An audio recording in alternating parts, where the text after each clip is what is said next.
Olá, meus amigos, no dia 5 de maio de 2018 estamos em Istambul.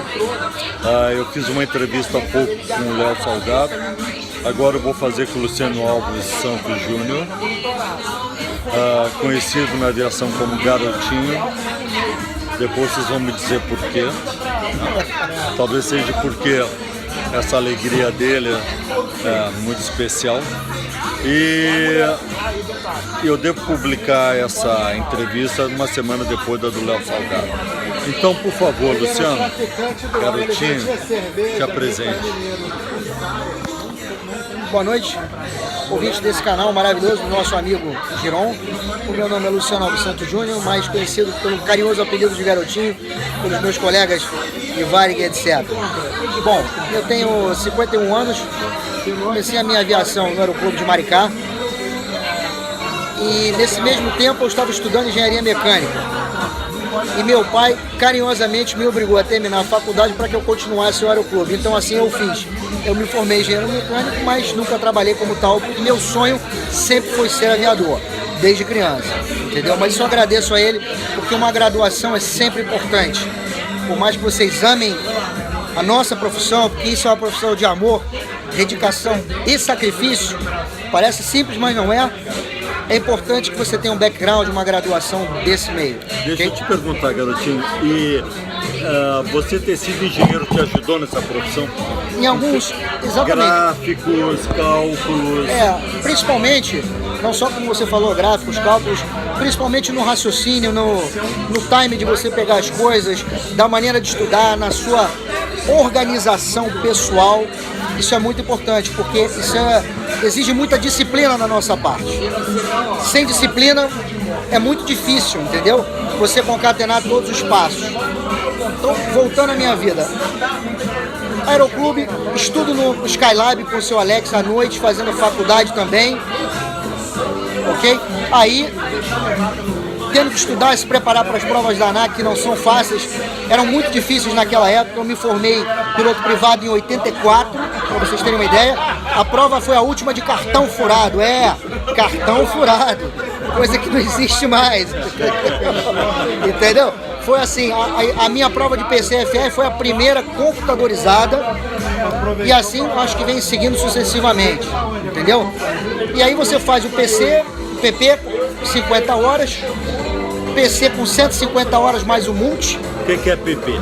Piloto privado. É uma categoria que você está habilitado, pode voar o seu avião ou em um aeroclube, visual num primeiro momento.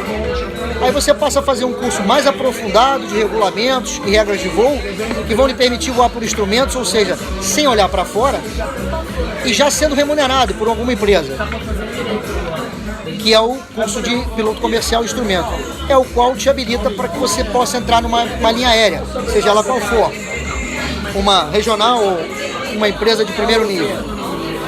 Assim eu fiz, concomitantemente com isso tive que melhorar muito meu inglês, passei 6 meses morando na Califórnia e voando lá também, graças ao meu pai que me custeou isso daí, porque na aviação também é muito importante que você domine a língua inglesa. E quando eu digo dominar, é dominar mesmo, é ler, escrever e falar. Você tem que ter essa flexibilidade. A maioria dos manuais são em inglês. A fonia em breve no Brasil, que é signatário da ICAO, vai ter que ser feita em inglês. A gente sempre protela ao máximo, mas eu acho que daqui a mais uns 5 anos, né, Jerônimo? Ou menos, né? Eu não me lembro agora a data, eu vou ficar devendo isso para vocês aqui. Vai ter que ser feito como é em qualquer lugar do mundo. Na Alemanha não se fala alemão na fonia, entendeu? Na Turquia, aqui onde eu estou voando, não se fala turco na fonia. É sempre inglês. Isso é uma coisa mandatória da ICAO. Okay? E aí vai te habilitar para você fazer tudo isso. Bom, feito isso daí, completados os meus cursos, eu voltei nos Estados Unidos e consegui um emprego na Líder Táxi Aéreo, uma empresa de jatinhos executivas. Foi meu primeiro emprego, em 1988. Na Líder era onde? São Paulo ou Não, Rio? eu era base Rio, a Líder tinha 4 bases, São Paulo, Brasília, Rio e Porto Alegre, se eu não me engano, na época. Eu era base Rio, porque eu sou carioca, acho que já deu para perceber. Mas, enfim, eu voei na empresa Lear 35, 31 e 55. Foi um belo começo para mim, um grande aprendizado. Aprendi a voar jato, voei com pessoas sensacionais, pessoas que me ensinaram muito, entendeu? E eu tive a sensibilidade de conseguir buscar tudo que eu necessitava deles.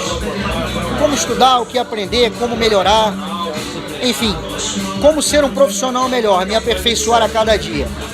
Isso é muito importante. Nunca parar de se aperfeiçoar, porque a aviação muda todo ano.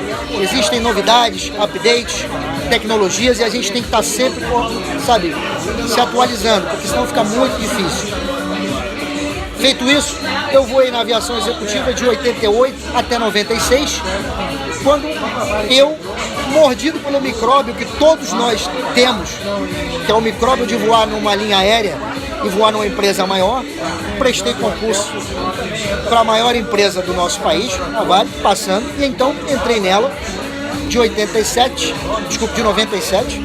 entendeu? Até 2005, quando eu mudei para a Varig Log. Muito bem. E nesse período, do mesmo jeito que eu entrei na Lear, a dedicação foi a mesma ou maior. Eu tive a oportunidade de escolher aviões antigos, que eu sempre gostei, tipo 727, DC-10, entendeu? Eu tive essa oportunidade e fiquei lá voando no MD-11 até o final da empresa, e quando eu mudei para a Varig Log. Já chegamos a voar juntos, garotinho? Não chegamos. Não tivemos o prazer, mas voamos o mesmo equipamento nesse aspecto, entendeu? Então, mudando para a Varig Log, voei lá mais 3 anos, o mesmo equipamento, o MD-11, só que agora em vez de passageiro, somente cargueiro, né? Ficando lá na mesma empresa que nos acolheu e sempre funcionou o mundo inteiro, uma grande escola, entendeu? Onde eu fiz grandes amigos e os tenho até hoje, e muitos deles estão em alguns lugares que hoje a gente está aqui, mas vamos chegar lá. Mais uma vez, por circunstâncias da vida, fui obrigado a mudar de emprego mais uma vez. A Varig Log veio a sucumbir como a Varig, e aí, felizmente, eu consegui me colocar na TAM no mesmo equipamento que eu voava, o MD-11, o qual eu fiz o phase-out por 1 ano, com alguns colegas novos e alguns colegas antigos. Lá também foi uma ótima empresa, fiz muitos amigos, me surpreendi positivamente com a TAM, porque eu não tinha ideia do tamanho e da grandeza da TAM e do profissionalismo dessa empresa. Por falta de conhecimento mesmo meu, não por qualquer outra coisa, mas só por falta de conhecimento, me surpreendi positivamente. Foi uma grande empresa e uma grande escola mais uma vez. Passado o MD-11, tive a oportunidade de voltar para a doméstica, a linha aérea doméstica, e voar o Airbus, a linha Airbus A319-2021, a qual fiquei 3 anos mais. O que é 20, o que é 19 e 20, 21? Ah, ok, bem lembrado. São os tamanhos dos aviões. Existe uma família que chama família 20. Ela começa com o A319, que é o menor deles, o A320, que seria o médio, e o maior deles, que seria o A321. Digamos assim, 130, 180 e 220 passageiros. Seria uma média razoável para você entender como é que seria isso, tá? Mas como a nossa ideia é sempre evoluir, como as empresas às quais eu passei, elas cresceram, mas sofreram com a economia e também tiveram que diminuir de tamanho, eu não tive a oportunidade até então de sair comandante na linha aérea, como eu era na executiva, que é o sonho de qualquer piloto, ser comandante de uma linha aérea. Mas às vezes as circunstâncias não são favoráveis e você não consegue alcançar esse patamar. Quando eu estava na TAM, muito bem, repito, numa empresa ótima, que no momento era a maior empresa do nosso país, ocupando o lugar da Varig, diga-se de passagem, tive uma oportunidade de mudar para uma empresa menor, low fare, low cost, ou seja, uma empresa de baixo custo, que estava começando, chamada Webjet. Mas nessa empresa, com outros amigos, ex-Varig também, de outras empresas, eu tive a oportunidade de passar a ser comandante. Então, feito isso, me vi obrigado pelo destino a largar a TAM, uma excelente empresa que me dava todo o conforto, todo o network mundial que ela tinha, e passar para uma empresa menor, voando doméstico, para galgar o meu patamar de comandante. Que equipamento você voava na Webjet? Na Webjet, eu tive a oportunidade de sair comandante no 737 clássico, que seria o 737-500, 300 e 400. a linha mais antiga do 737. Ela estava em franca expansão, precisando de gente com alguma experiência, ao qual eu me integrava nesse contexto. Era exatamente o que eles precisavam, e assim eu fui. Fiz o processo todo de seleção, todo o processo de instrução, e assim que terminei, fui designado para a base Salvador. Eu estava baseado em Salvador, Bahia, fazendo os meus voos diários. É uma empresa, como eu disse, low fare, low cost, que tem baixo custo, e por isso você quase não dorme fora. Você faz 4 voos por dia, ou seja, você vai a algum lugar, volta, vai a algum lugar e volta, contemplando talvez umas 6 horas por dia. Então é um dia muito produtivo. Então no mês você consegue fazer 78, 75 horas e ainda ter 13 ou 14 dias de folga. É o ideal, entendeu? Você consegue isso. Muito bem. Lá eu estava e continuaria, se mais uma vez o destino não me pregasse uma peça, não só a mim, mas a todos os colegas que lá estiveram, ex-Varig, ex-Rio Sul, ex-outras companhias. Uma outra empresa do nosso país, provavelmente em alguma reunião com outros, resolveu comprar a nossa empresa para fechá-la. Infelizmente, foi o que aconteceu. A Webjet foi comprada para ser fechada. Ela não faliu, ela não sucumbiu, diferente de todas as outras que eu mencionei, com exceção da TAM, que continua até hoje com o seu glamour intocável. Ela foi comprada para ser fechada. E assim foi feito. E infelizmente naquele momento, era um momento não muito favorável da nossa economia do Brasil, ao qual a maioria desses profissionais, aos quais quisessem continuar na aviação comercial, tiveram que fazer o que eu fiz: sair do país com suas famílias e tentar uma vida em outro lugar para continuar voando como comandante em linha aérea. E assim eu fiz. Tive a oportunidade de ir para a Indonésia, fiquei lá por 4 anos, quase 4 anos, 2013, do começo de 2013 até o começo de 2016.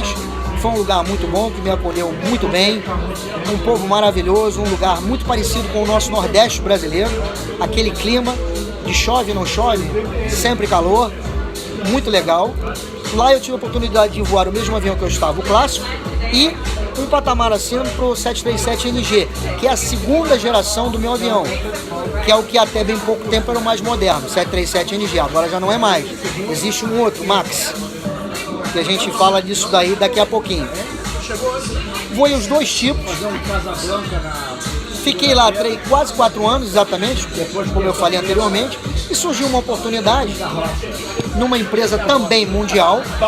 Nesse momento eu estava buscando alguma coisa, digamos assim, mais profissional no contexto geral, que tivesse um network mundial que a minha empresa não me dava, por ser uma low fare low cost, e mais próximo do meu país, na metade do caminho.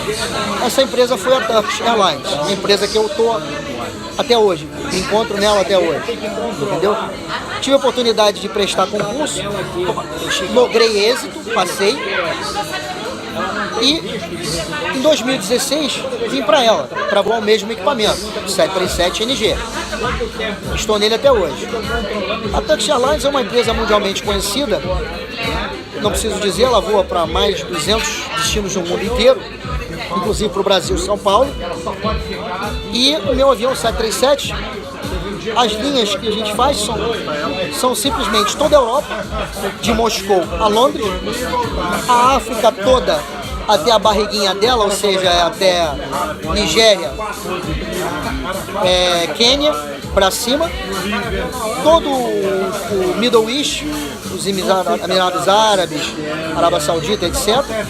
E as repúblicas russas, Cazaquistão, Uzbequistão, tudo isso daí, até o Paquistão. É o máximo que eu vou. Esse network aí, bem interessante, entendeu? E nessa empresa eu me encontro, ela está em franca expansão, sempre crescendo, recebendo aviões. E o dia a dia a gente vive. Num primeiro momento é um choque cultural muito grande, porque o Brasil, por ser um país maravilhoso e ter um povo maravilhoso como nós, nesse aspecto eles são mais tolerantes com muita coisa. Aqui fora não existe tolerância. A tolerância é zero. 2 mais 2 são 4, você tem que cumprir tudo que a companhia preconiza, da maneira que ela preconiza, e